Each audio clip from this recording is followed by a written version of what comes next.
अस्सलामुअलैकुम बुजुर्गों, भाइयों बहनों। एक बादशाह को ऐसा मुजी मार था जिसका जिक्र न करना ही बेहतर होगा।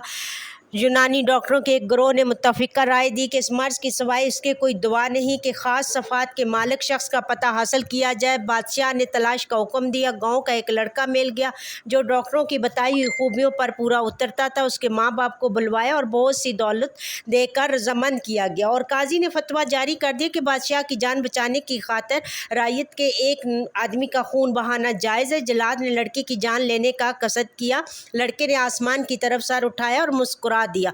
बादशाह ने पूछा, ये हंसने का कौन सा मौका है? उसने जवाब दिया, बेटा माँ बाप पर नाज करता है, दावे काजी के सामने पेश करते हैं जबकि इंसाफ बादशाह से मांगते हैं। अब माँ बाप ने दौलत की खातिर मुझे हलाक करने के लिए हवाले कर दिया। काजी ने मेरी हलाकत का फतवा दिया और बादशाह मुझे हलाक करने में अपनी भलाई समझता है। खुदाए अज़्ज़ व जल के सिवा मुझे कोई